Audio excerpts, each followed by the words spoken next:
दिल्ली को जीत पाना भारतीय जनता पार्टी के लिए काफी चुनौतियों से भरा हुआ काम था। लगातार चुनाव दर चुनाव बीजेपी कोशिशें करती रही, लेकिन आखिरकार 2025 में बीजेपी ने अपना बेहतरीन प्रदर्शन दिखाते हुए दिल्ली चुनाव को जीत लिया। पर चुनौतियां यहां समाप्त नहीं हो रही हैं। दिल्ली को किस तरीके से चलाया जाता है, वहां पर सत्ता किस तरह की रहती है, उस पर पूरे देश की निगाहें लग ही जाती हैं। इसीलिए दिल्ली की एक एक चुनौती इस समय पहाड़ की तरह बीजेपी के सामने खड़ी रहेगी। लेकिन सबसे पहले सबसे बड़ी चुनौती, दिल्ली का मुख्यमंत्री कौन?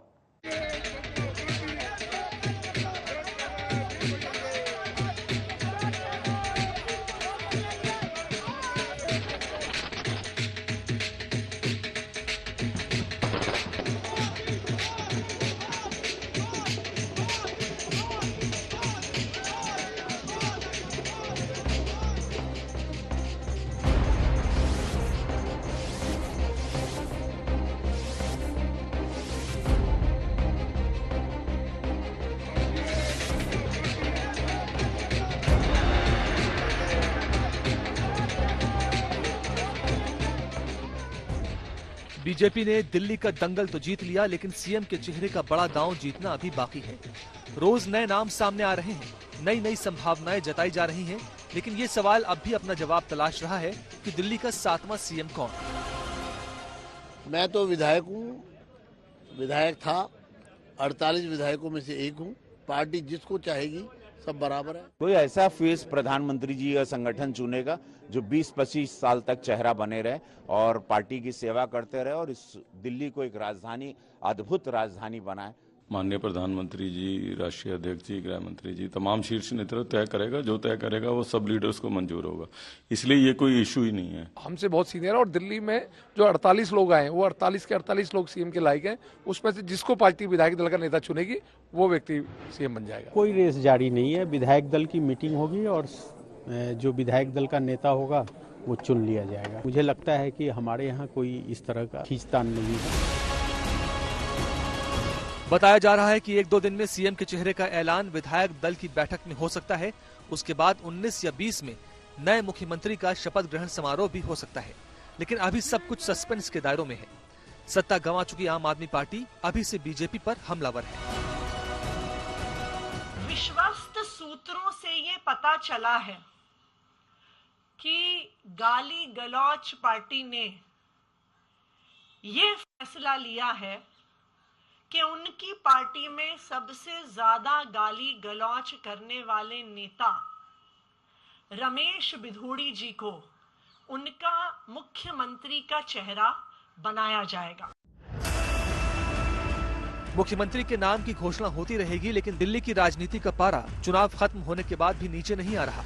केजरीवाल के बंगले की जांच पर बीजेपी और आम आदमी पार्टी आमने सामने है। दिल्ली की जनता से लूटे हुए पैसे से जो अरविंद केजरीवाल जी ने लगभग 100 करोड़ की लागत से अपना शीश महल बनाया, पता चला वो 8 एकड़ में बनाया गया। 8 एकड़ में 7 के सारे घर गिरा दिए गए। ऐसी जिंदगी जीने का सपना लेकर अरविंद केजरीवाल जी आए थे। उसका चीफ विजिलेंस कमीशन ने उसकी इंक्वायरी शुरू की है। ना तो वहाँ कोई स्विमिंग पूल है, ना कोई वहाँ सोने की टॉयलेट है और ना ही कोई मिनी बार है। अगर एक फेयर इन्वेस्टिगेशन करना है तो सबसे पहले प्रधानमंत्री मोदी के राजमहल को खोलना चाहिए, जो 2750 करोड़ में कोविड टाइम में जनता के पैसे से बना। संकेत साफ है कि सत्ता की कुर्सी से उतरने के बाद केजरीवाल और आम आदमी पार्टी की मुसीबतें और भी ज्यादा बढ़ने वाली हैं। केंद्रीय सतर्कता आयोग ने बंगले पर विस्तृत जांच बैठा दी है। मुश्किलें तो केजरीवाल के करीबी पूर्व मंत्री सत्येंद्र जैन की भी कम नहीं होने वाली। गृह मंत्रालय ने राष्ट्रपति को पत्र लिखकर उनके खिलाफ जांच की मंजूरी मांगी है। प्रधानमंत्री मोदी खुद पहले दिल्ली विधानसभा सत्र में सीएजी रिपोर्ट की बात कह चुके हैं।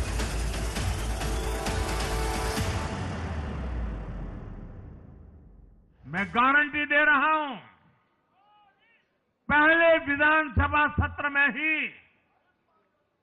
सीएजी की रिपोर्ट सदन में रखी जाएगी।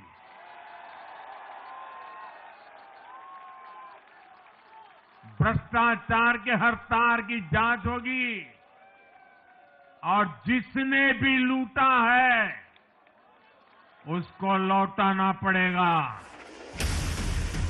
फिलहाल बीजेपी के सामने दिल्ली की सियासत और मिजाज के हिसाब से फिट मुख्यमंत्री की तलाश की चुनौती है। बीजेपी को तलाश है ऐसे चेहरे की जो दिल्ली में केजरीवाल स्टाइल राजनीति की काट तैयार करे, दिल्ली के सभी जाति समाज के बीच तालमेल बिठाने में सफल रहे, हिंदुत्व के साथ विकास का मॉडल भी मजबूती से पेश कर सके।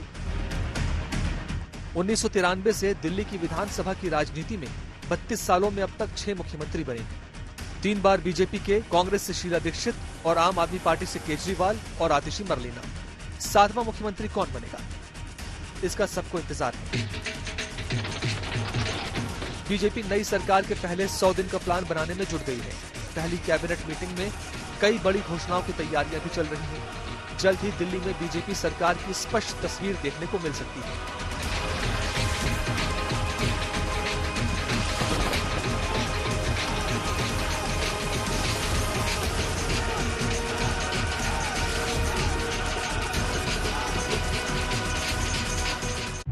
यमुना सफाई का मुद्दा इन चुनावों में छाया रहा था और केवल इन चुनावों की बात नहीं है। हर साल यमुना के प्रदूषण का मुद्दा उठता ही रहा है। यमुना सफाई के प्लान कई चरणों में कांग्रेस और आम आदमी पार्टी ने बनाए जरूर, लेकिन कुछ कागजों में लिखे रह गए, कुछ राजनीति के तेज बहाव में बह गए। यमुना साफ नहीं हो पाई। क्या बीजेपी ये काम पूरा कर पाएगी?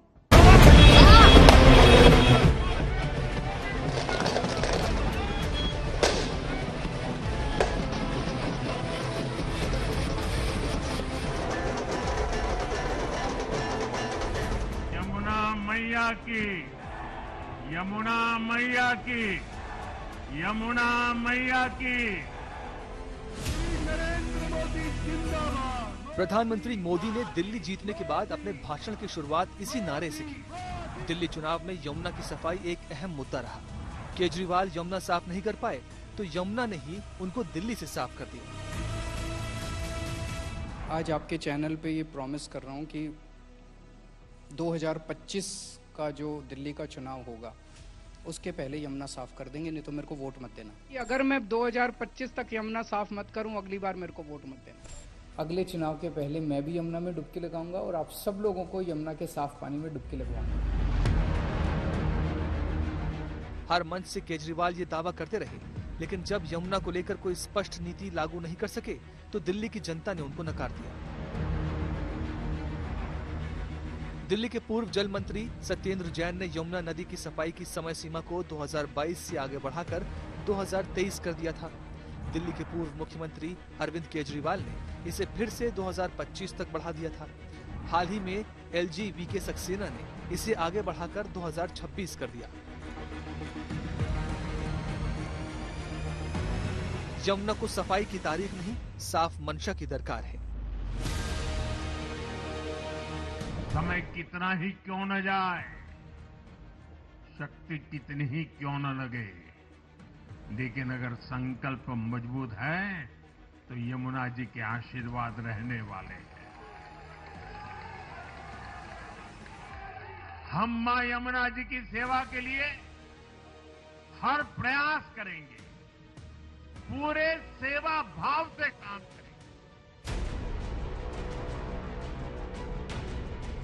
दिल्ली में प्रवेश से पहले यमुना नदी के जल की गुणवत्ता को सामान्य बताया जाता है, पर दिल्ली में प्रवेश के साथ ही अत्यधिक प्रदूषण से ग्रसित हो जाती है यमुना। केंद्र सरकार ने इस मिशन के लिए आम आदमी पार्टी की दिल्ली सरकार को पहले ही 8500 करोड़ रुपए से अधिक की राशि दे दी थी। एक आरटीआई के अनुसार दिल्ली जल बोर्ड को 2018 और 2023 के बीच यमुना एक्शन प्लान 3 के लिए राष्ट्रीय स्वच्छ गंगा मिशन के तहत 1200 करोड़ रुपए से अधिक प्राप्त हुए। इन सब के बावजूद यमुना साफ नहीं हुई। दिल्ली में यमुना नदी का पानी पीने योग्य नहीं है। इसमें सफेद झाग की मोटी परत बनती है और बदबू आती है। शहर का सीवेज और औद्योगिक प्रदूषण नालों के जरिए इसमें मिलता है। दिल्ली की प्रॉब्लम क्या है? दिल्ली में मल्टीपल अथॉरिटीज हैं। नाले फ्लड डिपार्टमेंट के पास है, सीवर जल बोर्ड के पास है, नदी किसी और के पास है, एडमिनिस्ट्रेशन किसी और के पास है। एक तरफ से हरियाणा, एक तरफ से यूपी है। तो जब इकट्ठे बैठ के काम करेंगे, और मुझे लगता है इसमें एक आस्था का भी विषय है।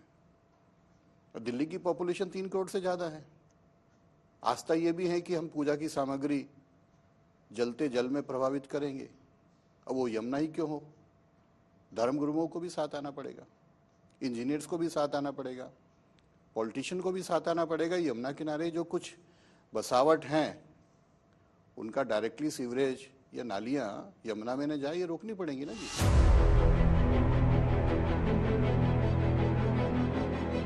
दिल्ली में यमुना पर आम आदमी पार्टी सरकार को बीजेपी ने घेरा तो खूब, लेकिन अब यमुना की सफाई का वही सवाल घूमकर उनके पास आ गया है। सवाल है कि बीजेपी क्या करेगी, कैसे इस चुनौती का सामना करेगी। अब आप देख लीजिएगा 5 वर्ष बाद आप यमुना जी के रिवर फ्रंट पे वही प्रोग्राम कर रहे होंगे। 5 वर्ष में हो जाएगा। 5 वर्ष में निश्चित होगा, क्योंकि ये मोदी की गारंटी है कि साबरमती रिवर फ्रंट की तर्ज पर यमुना जी को स्वच्छ कर और फिर रिवर फ्रंट वहां पर बनाया जाए। सभी दिल्ली वासी बेसब्री से इंतजार करेंगे इसका। 6 महीना के अंदर आपको हम 2-3 ऐसे स्पॉट बना के इसी यमुना जी में दिखाएंगे जहां आप लाइव करोगे, जहां आप लोगों को बुला के करोगे, और आपके आज तक के जो सबसे सुंदर स्टूडियो होंगे उससे बेहतर हम आपको जगह यमुना जी किनारे देंगे। दिल्ली और उसके पड़ोसी राज्यों के बीच वाटर शेयरिंग एग्रीमेंट के अनुसार हर रोज 0.86 मिलियन क्यूबिक मीटर पानी यमुना में छोड़े जाने का एग्रीमेंट है, लेकिन एक रिसर्च के मुताबिक यमुना को प्रतिदिन 6.6 मिलियन क्यूबिक मीटर पानी छोड़े जाने की आवश्यकता है ताकि नदी चोक न हो। और दिल्ली का तो सौभाग्य रहा है कि एक और ट्रिब्यूटरी नदी साहिबी नदी दिल्ली के पास है, जो आज नाले में तब्दील हो गई, जिसको हम नजफगढ़ ड्रेन कहते हैं।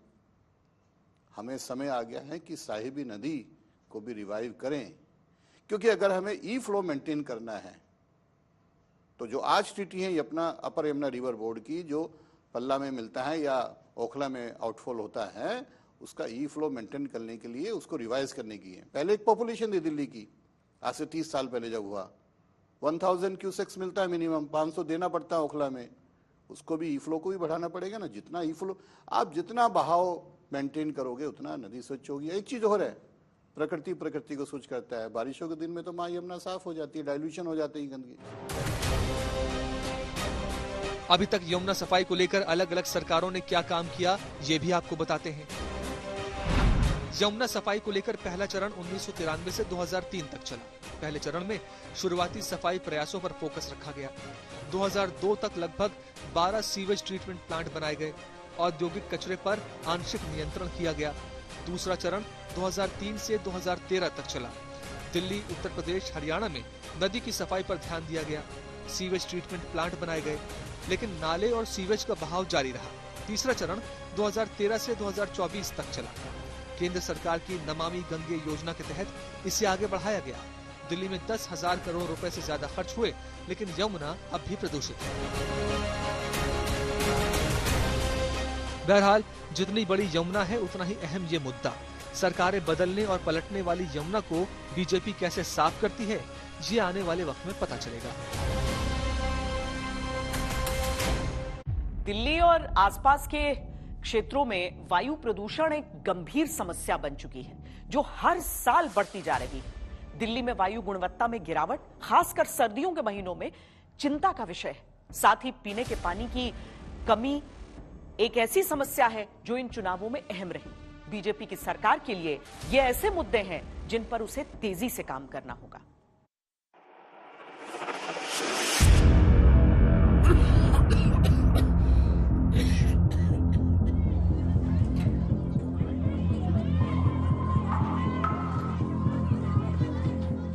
साथियों, टूटती सड़कें, कूड़े के ढेर, सीवर ओवरफ्लो और प्रदूषित हवा, दिल्ली की जनता इन सब समस्याओं से त्रस्त रही है। अब यहाँ बनने वाली भाजपा सरकार दिल्ली को विकास की ऊर्जा के साथ एक आधुनिक शहर बनाएगी।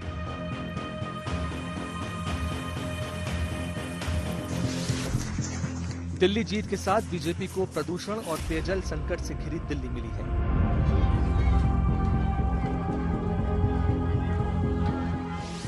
बीजेपी के लिए ये दो ऐसी समस्याएं हैं जिनका सिर्फ समाधान ही नहीं ढूंढना है, बल्कि समाधान होते हुए दिखना भी चाहिए। दिल्ली के आसपास जितनी सरकारें हैं वो बीजेपी की हैं, आसपास है ना। पोल्यूशन को लेकर अरविंद केजरीवाल जो बातें अभी तक करते रहे हैं, क्या बीजेपी भी वही बातें दोहराएगी कि देखो भाई पंजाब से धुआं आ गया? कतई ही नहीं, कतई ही नहीं, क्योंकि बीजेपी बहानेबाज पार्टी नहीं है।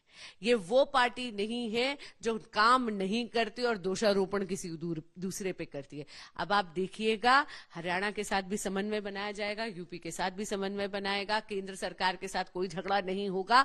और नितिन गडकरी जी ने तो ये गारंटी दी है कि 5 साल के अंदर अंदर वो जो आप कचड़े के बड़े बड़े पहाड़ देखती है ना, उनका भी निवारण होगा और पराली का भी निवारण होगा। लोग कहते हैं कि दिल्ली में जितना कचरा निकलता है वो शायद एक दिन में पेरिस जो पूरा शहर है उसको कवर कर सकता है। बहुत बड़ा दावा आप लोग कर रहे हैं। दिल्ली की जनता ने 5 साल दिए हैं, देखते हैं कि आप उसको पूरा कैसे करते हैं। लेकिन पहले ये बताइए कि दिल्ली चुनाव में कूड़े के पहाड़ खत्म ही नहीं करेंगे। बांसुरी ने भी आधा बोला, कूड़े के पहाड़ खत्म करेंगे और वहां सुंदर पार्क दिखेगा आपको। ऐसी जगह दिखेगी जहां तो केजरीवाल भी कर रहे थे। नहीं, वो तो वो 56 इंच की जीभ से कर रहे थे, हम 56 इंच के सीने से करने वाले हैं। दिल्ली दुनिया का सबसे प्रदूषित शहर है। 18 नवंबर 2024 को PM 2.5 का स्तर 907 तक पहुंच गया था, जो WHO की सीमा से 60 गुना ज्यादा था। प्रदूषण से जान का खतरा बढ़ रहा है।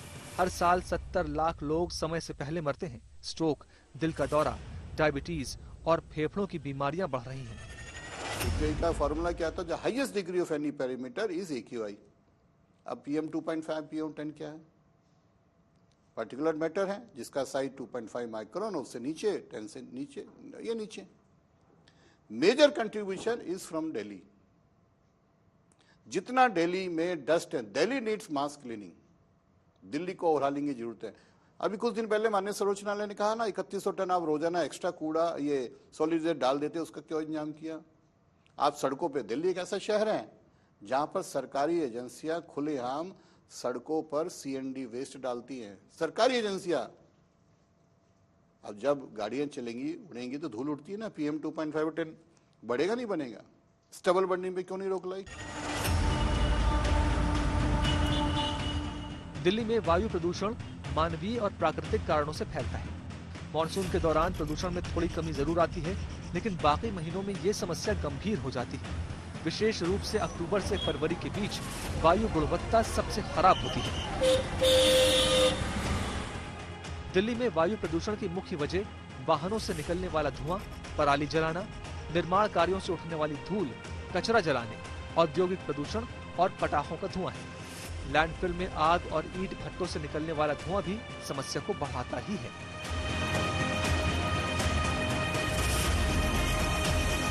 दिल्ली का एयर पॉल्यूशन पंजाब और हरियाणा में पराली जलाने से भी बढ़ता है। 2022 में पंजाब में 48,489 पराली जलाने के मामले सामने आए थे, जबकि हरियाणा में ये आंकड़ा 3,380 था।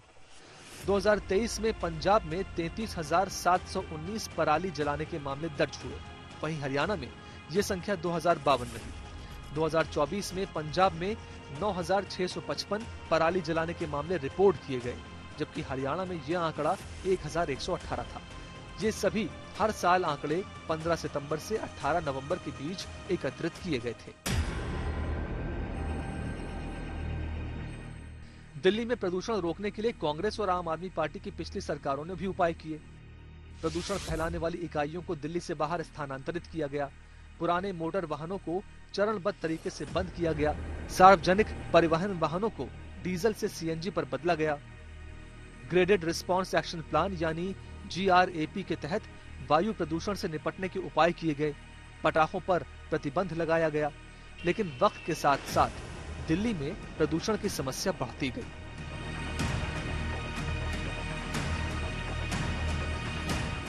वायु प्रदूषण के मुद्दे पर केजरीवाल सरकार ने पड़ोसी राज्यों को भी जिम्मेदार ठहराया, लेकिन ऐसा कर पाना बीजेपी के लिए मुश्किल है, क्योंकि दिल्ली के 2 पड़ोसी राज्यों में उसकी सरकार है। इसके लिए केंद्र, हरियाणा, पंजाब और उत्तर प्रदेश की सरकारों को एक मंच पर आकर काम करना होगा। राजस्थान में, यूपी में हरियाणा में ऐसे पड़ोस के हर राज्य में भाजपा की सरकारें हैं। ये बहुत ही सुखद संयोग है। इस एक संयोग से दिल्ली और पूरे एनसीआर में तरक्की के अनगिनत रास्ते खुलने जा रहे हैं। हमारी कोशिश होगी कि आने वाले समय में इस पूरे क्षेत्र में मोबिलिटी और इंफ्रास्ट्रक्चर पर ढेर सारा काम हो।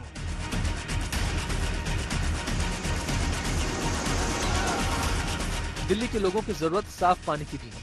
दिल्ली को हर दिन 1290 मिलियन गैलन पानी की जरूरत है, लेकिन वो केवल 990 से 1000 मिलियन गैलन पानी ही इंतजाम कर पाता है, जिससे पानी की भारी कमी का सामना करना पड़ता है।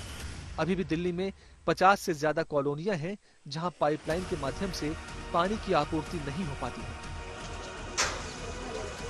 इन क्षेत्रों के लोग पानी की जरूरत को पूरा करने के लिए टैंकरों पर निर्भर हैं। इसके अलावा दिल्ली में पानी से जुड़ी एक और बड़ी समस्या ये है कि नल से जो पानी घरों तक पहुंचता है वो कई इलाकों में गंदा होता है और पीने लायक नहीं होता है।